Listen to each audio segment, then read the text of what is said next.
Financial fear says there will never be enough, but faith goes wrong too when it treats God like a machine for producing money. Put in the right words, pull the right lever, and out comes the answer. No, that is not covenant faith. One extreme bows to fear, the other tries to control God. We are going to walk between those two ditches. Scripture presents a father who knows what his children need and calls them away from anxious living. Now notice it does not say needs are imaginary. It does not say bills disappear when you close your eyes. It teaches us that need does not have to become our master. Listen to what you say when pressure comes. We will never recover. Something always goes wrong. There is no way forward. Perhaps an expense appeared suddenly. Perhaps income was reduced. Those are facts that must be faced. But this expense is real is not the same statement as there will never be enough. One names a situation, the other predicts a hopeless future. Words do not erase numbers. They reveal which voice is interpreting the numbers. There are three voices we must learn to recognize. Panic says act now because disaster is certain. Formula-driven religion says say the proper thing, perform the proper act, and God must deliver the result you demand. Grounded covenant faith says the need is real, God is faithful, wisdom is available, and fear will not choose my next step. Can you see the difference? Faith is neither frightened denial nor religious manipulation. It trusts God enough to tell the truth. It becomes quiet enough to receive wisdom and courageous enough to act on it. Here is the test. Look at the fruit. Does what you are calling faith produce peace, wisdom, diligence, generosity, and responsible action?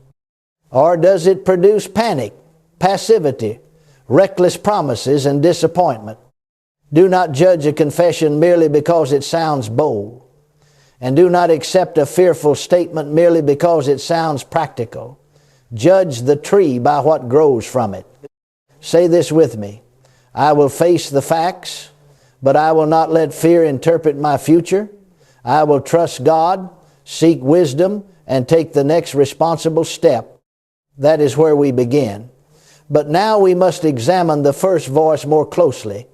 How does scarcity begin directing our choices before we have even opened the statement, checked the account, or examined the facts?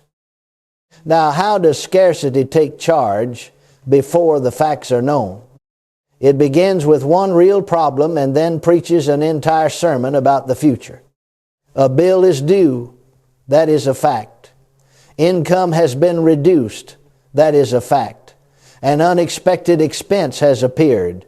That is a fact. But then fear adds its interpretation. Nothing ever works out. We are going to lose everything. We will never recover. God has forgotten us. Stop and think. The first statement described a present obligation. The others declared permanent failure, abandonment, and ruin. Do you see it? Fear takes one page and pretends it has read the whole book. Imagine an envelope lying unopened on the kitchen table. Nobody has checked the amount. Nobody has verified the due date. Nobody has called to ask what options may be available. Yet one person sees that envelope and immediately accuses the other of spending too much. The other becomes defensive. Harsh words follow.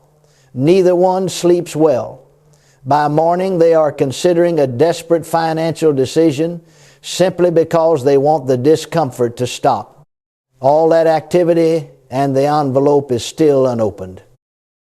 Now, the statement may contain a genuine problem. We are not denying that. But the argument, the sleeplessness, the accusation, and the impulsive plan began before the figures were examined. Scarcity spoke first, and everybody started obeying. Repeated fear language narrows your attention. Every matter appears urgent. Every delay looks disastrous. Every suggestion sounds useless. Solutions that require patience become invisible because panic demands immediate relief. And when relief becomes the only goal, people may avoid the truth, hide information, resent one another, cling fearfully to every possession, borrow without counting the cost, or make commitments they cannot sustain. Here is where we must be honest. Those actions may reduce discomfort for an hour while increasing trouble for months. Fear says, do anything, just make this feeling go away. Wisdom says, be still long enough to discover what is actually true. Let us practice that. Take the exaggerated sentence and remove the prediction. Instead of saying, we are finished, say, we have an obligation we do not yet know how to meet. Instead of saying nothing will ever change, say, our present income does not cover this present need. Instead of saying, there is no way forward, say, I do not yet see the way forward. That little word yet leaves room for wisdom, counsel, adjustment, work, and help. Say this plainly. I will name the fact without adding fear's prophecy. A difficult present is not proof of a hopeless future. Honesty is not unbelief. Looking at the numbers is not unbelief. Admitting pressure is not unbelief. The problem begins when we surrender our judgment to fear and let it decide what the facts must mean. So we have quieted the exaggerated story. But what happens when we open the envelope, examine the account, and discover that the shortage is real? What does responsible faith do then? Responsible faith begins by telling the truth. It does not hide the bill in a drawer, speak vaguely about the situation, and call that confidence. It does not pretend an obligation has vanished because we would rather not look at it. Faith can stand in the light. So what do you do when the shortage is real? First, pause. Do not let the first rush of emotion write the plan. Pray not as a way of escaping the facts, but as a way of becoming steady enough to face them, then collect the figures. What is owed? When is it due? What income is available? What resources are already in hand? What is essential and what is merely preferred? Do it in order, pause, pray, gather, separate list. Suppose you walk into a cluttered room at night and stumble over something. You could become angry at the darkness. You could declare that the room is impossible, or you could turn on the light. Now, the light did not create the clutter. It simply showed you where everything was so you could move without falling over it again. Accurate numbers are like that light. They may reveal something uncomfortable, but they also reveal where responsible action can begin. Somebody says, if I calculate everything, I am acting in fear. No, not necessarily. Fearful calculation keeps counting the same problem while refusing every wise response. Careful calculation asks what is true and what can I faithfully do next. Scripture commends counting the cost before beginning an undertaking. Wisdom is not the enemy of faith. Wisdom gives faith something honest to work with. Now notice another distinction. Your account may be short, but you are not the shortage. Your income may have changed, but your worth has not been reduced to a figure on a page. You may have made a poor decision, and that decision may require correction, but a mistake is not your identity. The present condition describes the account. It does not pronounce the final word over your life. Are you following me? We neither minimize the need nor magnify it into a verdict. We put the facts on the table and we remove fear from the throne. Say it with me. The need is real. Fear is not my master. Wisdom is available for my next step. That is clear-eyed faith. No hiding, no pretending, no surrendering to despair. We are honest, but we remain steady. And now that the facts are in the light, we need a foundation stronger than our present balance. What can covenant confidence legitimately expect from God without demanding that He perform a financial spectacle on our timetable? The scriptural picture is not of a distant God waiting for people to discover a secret financial code. It is the picture of a father who knows what his children need, who gives wisdom to those who ask, and who calls them out of anxious striving into trust. Now notice that word, Father. Covenant begins with relationship, not machinery. You do not insert a confession, press a button, and force a payment out of heaven. Covenant confidence rests in belonging. It says, I am not alone in this. I can seek God. I can receive wisdom. I can obey what becomes clear. That gives us 4 things we can say responsibly. First, God has not abandoned me. The shortage may be real. The answer may not yet be visible, but difficulty is not proof of abandonment. Second, wisdom can be sought. I may not know what to do today, but I can pray, listen, examine, learn, and receive counsel. Not knowing now does not mean I must remain without direction. Third, provision may come through ordinary channels.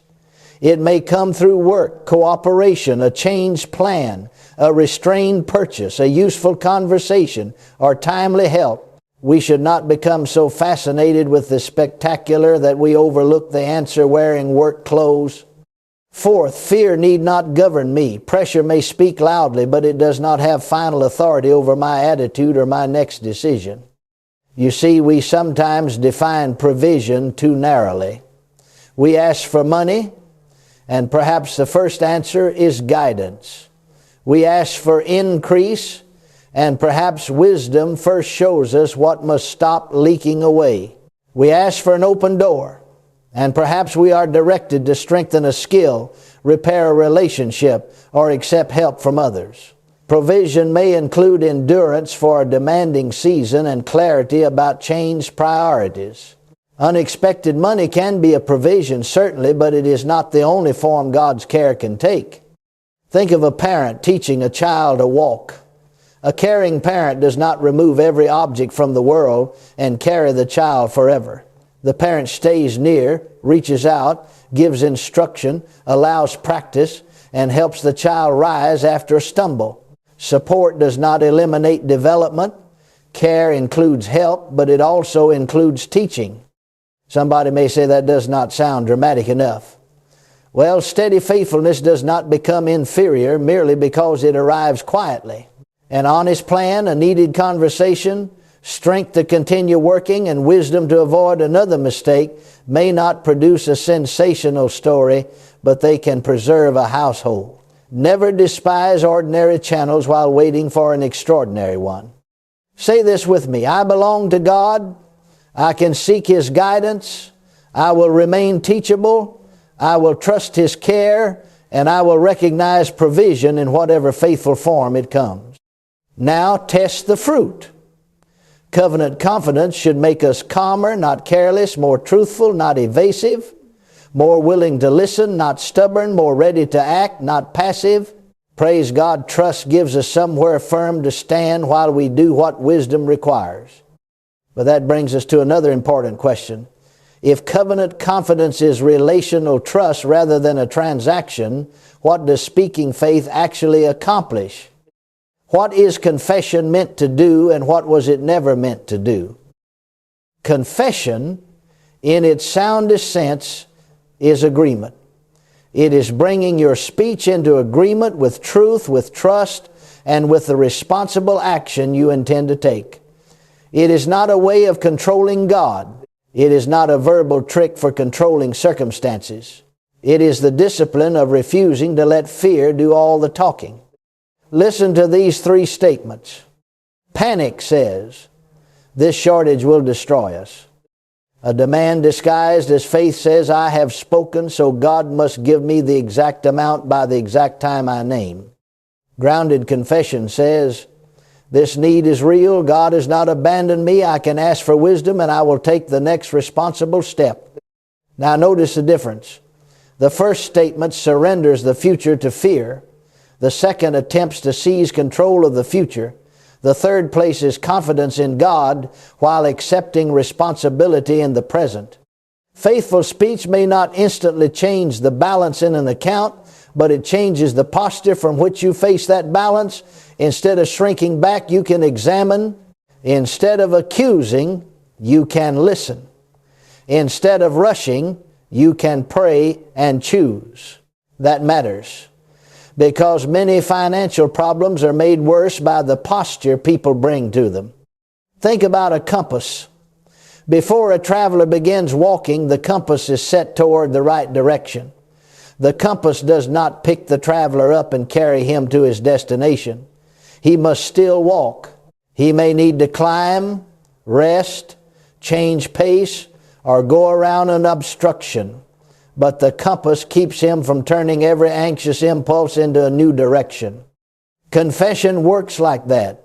It sets the heart toward trust and obedience. Then you walk. Balanced confession says, God, I need your help, and also I will make the call. It says, give me wisdom, and also I will examine the plan. It says, guide my work, and also I will learn, apply, follow through, and correct what I have done poorly. Here is where people miss it. Positive words must never be used to silence honest grief, conceal debt, shame somebody who is struggling, or avoid a necessary conversation. If a person cannot admit pain without being accused of unbelief, something is out of balance. Faith can weep and still trust. Faith can confess a mistake and still expect mercy and wisdom. So use this pattern. Acknowledge the need, affirm God's care, ask for wisdom, state the next responsible step, refuse fear's conclusion. Let us practice. This financial concern is real. God cares for me, and I am not alone. I ask for wisdom. I will examine the facts and take the next action I can faithfully take. I refuse to declare that this difficulty has determined my future. That is sober, that is active, that is agreement, not magic. Trust, not denial. Confidence, not coercion. And with that definition before us, we can return to the first dangerous extreme. Why does panic speech fail us not only spiritually, but practically right in the middle of real financial decisions? Panic is urgency without discernment. It says something must be done right now, but it never stops to ask whether the proposed action will solve the problem or deepen it. Panic is interested in immediate relief, not faithful results. That is how anxious words become damaging decisions. First comes the fearful prediction. Then somebody hides information because admitting it feels unbearable. Another person begins assigning blame. Then comes the impulsive commitment, the agreement nobody has read carefully, the promise nobody knows how to keep, the borrowed money accepted on unwise terms. Why? Because for one moment, doing something felt better than facing uncertainty. But movement is not always progress. You can run very fast in the wrong direction. Imagine receiving a demand that sounds urgent. One response is to react immediately, agree to the first proposal, and hope the pressure disappears. Another response is to take a short, purposeful pause, pray, verify the amount, confirm the actual deadline, read the terms, ask what alternatives exist, speak with somebody trustworthy who is not caught in the same emotional storm. Now, that pause is not passivity, it is discernment. Here is a simple interruption you can use when pressure rises. First, stop speaking in absolutes. Put away always, never, everything, and nothing. Second, slow your body. Sit down. Breathe. Refuse to let physical alarm set the pace.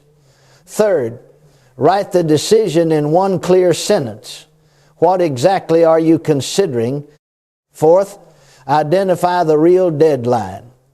Must this be decided now, today, this week, or is someone merely creating urgency? Fifth, when appropriate, consult a trustworthy person who can help you examine the consequences. Stop, slow down, write it, check the deadline, seek counsel. Someone may say, but some matters require prompt action. Certainly they do. Refusing panic does not mean refusing speed when speed is truly necessary. It means acting from clarity rather than terror. A steady person can act quickly. The difference is that fear is no longer driving. Think now about one financial decision before you. Is there anything you should delay until the facts, motives, and consequences are clearer? Perhaps you need to make a call today, but postpone a commitment. Perhaps you need to gather information before making a promise. Do not delay responsibility. Delay recklessness. Say this with me. Pressure may be present, but pressure does not have final authority. I will pray, verify, and act with wisdom. That keeps us out of the ditch of despair. But there is another ditch on the opposite side. Panic predicts inevitable ruin. Religious excitement may promise guaranteed riches. Let us examine how spectacular claims can travel beyond anything covenant faith has actually authorized. The opposite error sounds more hopeful, but it can be just as misleading. Panic says nothing can improve. The formula says if I use the right words and perform the right act, instant wealth must appear. One declares defeat, the other guarantees control. Neither one is grounded covenant confidence. Why are formulas attractive when money is tight? Because they promise certainty, speed, and escape. They tell us we can bypass the slower work of examining habits, seeking counsel, developing skills, making repairs, and waiting with patience. Under pressure, that offer can sound wonderful. Just do this one thing, say this one sentence, make this one transaction, and every difficulty will disappear. But faith trusts a faithful person. A formula attempts to operate an impersonal mechanism. You see, relationship leaves room for listening. Relationship leaves room for wisdom, correction, timing, and different forms of help. A mechanism does not listen. It merely performs when somebody pulls the lever. God is not a lever. Watch for the warning signs. Be careful when somebody guarantees a financial result on a fixed timetable. Be careful when giving is presented as a transaction that forces God to return a particular amount. Be careful when ordinary work, planning, or counsel is mocked as inferior faith. And be especially careful when people who do not receive the promised outcome are blamed, shamed, or told that their struggle proves spiritual failure. Suppose a person tells how unexpected help arrived at precisely the needed moment. We can rejoice. We can thank God. We can be encouraged that help may come in ways we did not foresee. But we must not turn that one experience into a universal method. It happened through this channel for that person, so it must happen the same way for everyone.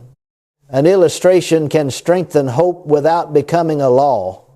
Nor should we measure God's approval by the size of a bank account. Wealth does not automatically prove spiritual maturity, and hardship does not automatically prove spiritual failure. People can walk through genuine pressure while remaining honest, diligent, generous, and faithful. We preserve their dignity by refusing easy judgments. Now, boldness is not the problem. Ask boldly. Expect guidance. Rejoice over every form of faithful provision. But let boldness remain humble. We can trust God without dictating the channel. We can expect care without naming an amount He must deliver. We can pray with confidence without commanding a schedule. Apply the fruit test again. Does the teaching make people passive while they wait for effortless wealth? Does it stir greed? Does it produce shame? Does it pressure them into reckless giving or teach them to despise wise counsel? If so, it has left the road of grounded covenant faith, no matter how exciting it sounds. Say this with me. I trust God's care, but I will not try to control Him. I will ask boldly, listen humbly, and act responsibly. Now both ditches are marked. Despair on one side and formula on the other. The balanced road is faith that listens for wisdom and expresses trust through concrete stewardship. Let us begin walking that road. Now, one of the most overlooked forms of provision is wisdom. People may pray for more while ignoring the guidance that would help them preserve, direct, or wisely develop what is already in their hands. Stewardship begins with what is present, not with fantasy about what might arrive. You may wish you had more income, and perhaps more is genuinely needed. But today's responsibility concerns what is in hand today, what can be protected, what must be redirected, what needs attention before it becomes more costly. Begin plainly. List the income that is actually available. List the obligations that are actually due. Protect the essentials. Identify avoidable leakage. Contact people early when an obligation cannot be met as planned. Then choose the next manageable action and complete it. Do not try to solve 6 months in one frightened afternoon. Do today's faithful work today. Think of a container with a leak in it. If you keep pouring into that container without repairing the leak, more may pass through your hands without improving the situation. Sometimes provision includes more being poured in. Sometimes it begins with seeing where something is escaping. Now, be careful here. Not every shortage exists because somebody has managed poorly. A household may be diligent and still face income that is genuinely insufficient. We do not use stewardship language to blame people for every hardship, but neither should compassion prevent honest examination. If there is a leak, repair it. If there is not enough coming in, name that truth and seek the next wise response. Another form of provision is counsel. A trustworthy person may notice what pressure has hidden from you. Good counsel asks questions, helps you understand consequences, and respects your responsibility to decide. Controlling counsel shames, frightens, or exploits you. Wisdom will help you see more clearly. Manipulation will try to make you dependent on the manipulator. And if counsel reveals a mistake, do not collapse. Admitting an error does not cancel faith. Correction may be the very moment faith becomes practical. You trusted God enough to ask for light, now trust Him enough to walk in the light you receive. Pair every prayer request with a question. God, provide for this obligation, and what conversation should I have? God, give me increase, and what skills should I strengthen? God, help this household, and what expense should we reconsider? God, show me the way, and what action is already within reach. Are you following me?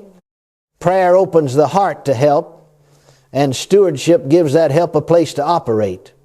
Say this with me. I will remain teachable. I will not treat wisdom as an insult. I will receive sound correction, manage what is in my hands, and take the next faithful step. Planning brings order to existing resources, but many financial situations require more than rearranging figures. They require sustained, honorable effort. So next we must talk about the dignity of work and the kind of diligence that faith produces. Work is not evidence that faith has failed. Ordinary labor may be one of the chief channels through which provision develops. God's help does not make your hands unnecessary. It gives your hands direction, patience, and strength. Passive waiting says, if provision is coming, I should not have to do anything. Active trust says, I will pray, apply, learn, follow up, improve, serve, and persevere. Now, active trust is not frantic striving. It is not running in every direction because fear has taken over. It is steady effort under the guidance of wisdom. Think of a farmer. He cannot command a harvest to appear overnight, but he can prepare the ground. He can plant. He can tend what has been planted. He can watch the conditions and respond faithfully. He cannot control everything, but he is responsible for something. That is where people miss it. They confuse what they cannot control with what they need not do. You may not control when an opportunity opens, but you can prepare for it. You may not control another person's decision, but you can make the application, have the conversation, improve the skill, and follow through. Now, we must qualify that.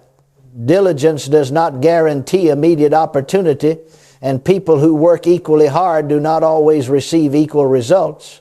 We must never look at a struggling person and casually conclude that hardship proves laziness. There are conditions, responsibilities, limitations, and closed doors we may not see. Faithfulness is not a formula for instant outcomes. Still, pressure does not remove moral boundaries. A need does not authorize deception. It does not give us permission to exploit others, neglect our health, abandon our families, or violate our integrity. Provision gained by destroying what we are responsible to protect is not the victory we imagined. So ask yourself, what work-related step can I complete promptly? Is there an application to submit, a conversation to request, a skill to practice, a service I can offer, a follow-up I have postponed? Do not despise the small action because it does not solve the entire problem today. A faithful step is still a step. Say this with me: I expect guidance and I commit my hands to honest work. I will give attention to what is before me. I will learn, serve, and persevere with integrity. That is not work instead of faith. That is faith going to work. We have talked about earning and managing, but money also reveals what the heart trusts. When pressure comes, must every hand close?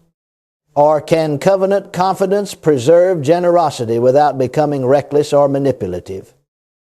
Financial pressure often pushes people toward one of two errors. Fear closes the hand and says, hold everything because nothing more may come. A formula pressures the hand and says, give this amount so you can force a greater amount to return. One is hoarding from fear, the other is giving as leverage. Neither one is generosity. Grounded generosity is free, thoughtful, and proportionate. It grows from love, not panic. It is not performed to impress people, relieve religious guilt, or purchase divine favor. And it does not depend on a guaranteed payoff. Now notice, generosity is larger than money.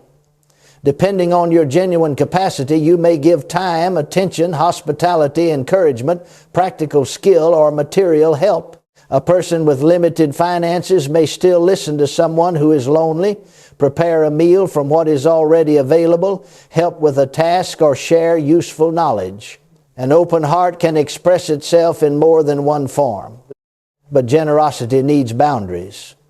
Caring for others does not require ignoring essential obligations, neglecting dependence, or yielding to a coercive appeal. If somebody must frighten or shame you into giving, pause. Prayerful generosity can withstand honest questions. Manipulation cannot. Imagine a household walking through a constrained season. They cannot respond to every request, and they should not pretend they can. So they sit down together and ask, what must we protect? What can we responsibly share? Is there another way we can help? Perhaps the amount they can give is small. Perhaps they offer time instead. The important thing is that they remain honest and open-hearted together. You see, healthy generosity changes the heart's relationship with money. Money is no longer a master that must be feared, and it is no longer a tool used to control God. It becomes a resource to steward with gratitude, wisdom, and love. Do not ask, what can I give to guarantee a return? Ask, what can I freely share within my present capacity? Do not give from pressure. Do not withhold from panic. Listen, consider, and act in love. Choose one unforced act of generosity. Let it fit your capacity. Let it honor your responsibilities. And let it require no repayment, applause, or promised financial result. Say this with me: I will be open-hearted and wise. I will not hoard from fear or give from manipulation. I will share freely, responsibly, and without demanding a return. Now we have connected covenant trust to planning, work, and generosity. Let us gather those strands into one practical test we can apply whenever a real financial choice must be made under pressure. Let us return to the three voices from the beginning. Panic says disaster is certain. The formula says my method guarantees the result. Grounded covenant faith says God is faithful, wisdom is available, and I will act responsibly. But after the emotion has passed, what does each voice produce? That is the fruit test. When you hear a financial statement, teaching, or proposal, ask, is it truthful? Does it honor God's character? Or does it portray Him as distant on one side and controllable on the other? Does it permit wise counsel? Does it encourage responsible action? Does it preserve peace and generosity? Then ask the warning questions. Does this promise require me to deny what is plainly true? Does it guarantee a result nobody has authority to guarantee? Does it shame people who are struggling? Does it excuse passivity? Does it pressure me to decide before I have examined the facts? Those questions can clear away a great deal of confusion. Suppose an unexpected expense appears, and the first reaction is, we cannot handle this. Everything is falling apart. Stop. That is fear interpreting one event. Verify the amount. Confirm the deadline. Determine what is essential. Pray for wisdom. Speak with someone trustworthy. Consider the available options. After that process, the measured action may be to contact the relevant party, adjust a plan, postpone a preference, or accept a longer path to resolution. The problem may not vanish that afternoon, but panic is no longer directing the household. Now somebody says, if the decision still involves sacrifice, where is the victory? The victory is not always the absence of a hard choice. Peace is not mere comfort. Peace is steadiness that allows you to tell the truth, exercise courage, and obey wisdom without being driven by terror. A faithful decision may require reduced expectations. It may involve an uncomfortable conversation. It may take longer than you hoped. None of that automatically means spiritual defeat. Sometimes confidence looks like walking patiently through a difficult season without surrendering your integrity, your generosity, or your trust. Take one confession you are using now and test it. If it predicts ruin, remove the prediction. If it guarantees a spectacular result, remove the guarantee. If it excuses inaction, add the responsible next step. Revise it until the language supports faithfulness rather than fantasy. You might say this pressure is real, but it does not define my future. I trust God's care. I will seek wisdom, receive sound counsel, and do what is mine to do. That is the balanced outcome. Trust looks upward for help, inward to examine motive, and outward toward the next responsible act. This fruit test is something you can carry into every financial decision, but a tool only helps when it becomes a habit. So let us turn this framework into a simple daily rhythm you can use whenever pressure begins preaching again. Let us put the whole message into one continuous movement. Silence, exaggeration, face the facts, remember covenant care, seek wisdom, take the next faithful step. You do not need to solve your entire future before breakfast. You need a faithful rhythm for today. First, become quiet. Let emotional alarm settle before it becomes a decision. Second, name the need accurately. No hiding, but no hopeless prediction. Say what is true and stop there. Third, affirm grounded trust.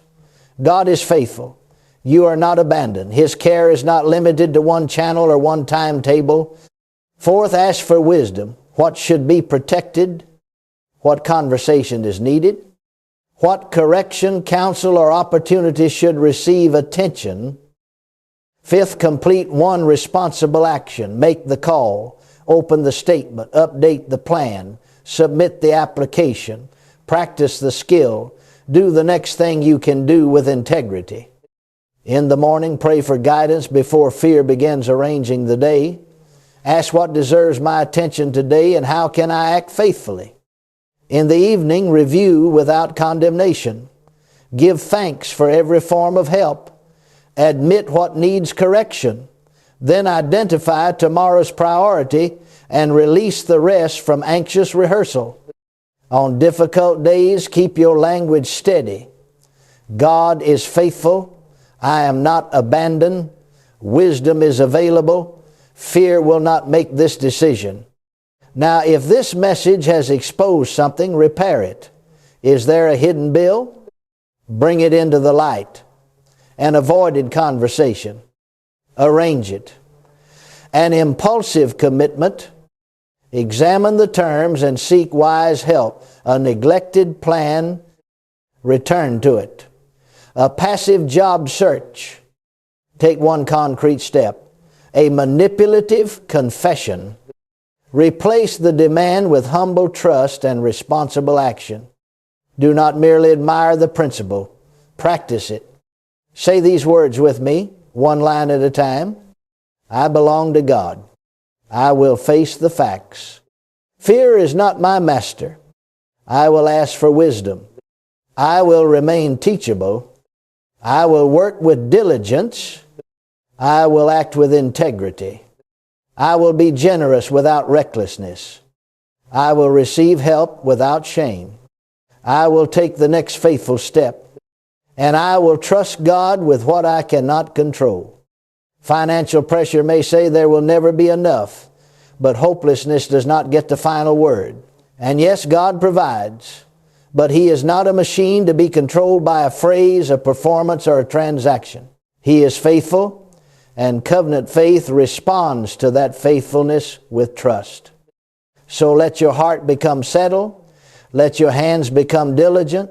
Let your spirit remain open. Let your words agree with truth, and let your actions agree with your words. There may still be a hard conversation. There may still be work ahead. There may still be a season that requires patience, but you do not have to walk through it in panic, fantasy, or shame. You can walk in peace. You can walk in wisdom. You can walk with courage. Praise God, take the next faithful step.